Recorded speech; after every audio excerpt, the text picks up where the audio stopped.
Hey there, map enthusiasts, or, anyone who's looked at a map recently. You might have noticed something a little off about your trusty Google Maps, that big old body of water we all know as the Gulf of Mexico. Yeah, some folks are calling it something else now, the Gulf of America. No, this isn't a late April Fool's joke, it's a real thing, at least if you're using Google Maps in the good old US of A. So, why the sudden name change?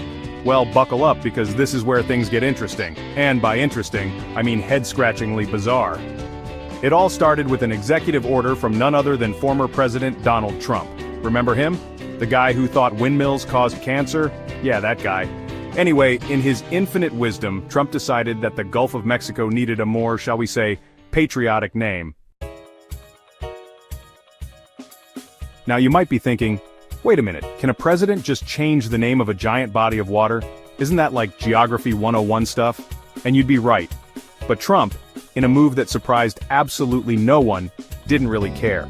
He issued an executive order back in January 2025 demanding that all official U.S. maps use the name Gulf of America. And because the U.S. government controls things like official maps and geographic databases, the name change went through. The U.S. Geographic Names Information System, the official word on place names in America, officially recognized Gulf of America. And once the government changed the name, Google followed suit. Now Google's in a bit of a pickle here. They've got this policy of using official government names for places. It's why you won't find Palestine on Google Maps, but you will find West Bank and Gaza Strip. Don't get me started on that whole mess. So, they're kinda stuck with Gulf of America for their US users, but here's the kicker, Google Maps shows different names to users in different countries, so if you're in Mexico you'll still see Gulf of Mexico, and if you're anywhere else in the world, you'll see both names with Gulf of Mexico listed first. This isn't the first time Google's had to play referee in a geographic name game, they do the same thing with the Persian Gulf, Arabian Gulf debate, showing different names depending on the user's location. It's a whole thing, trust me, but the Gulf of America situation is a bit different. It's not like there was a long-standing debate about what to call this body of water.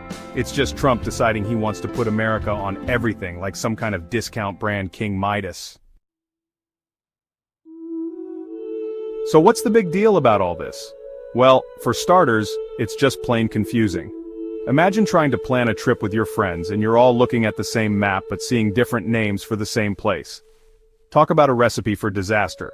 But more importantly, this whole Gulf of America thing highlights how much power governments have over maps, and, by extension, our understanding of the world.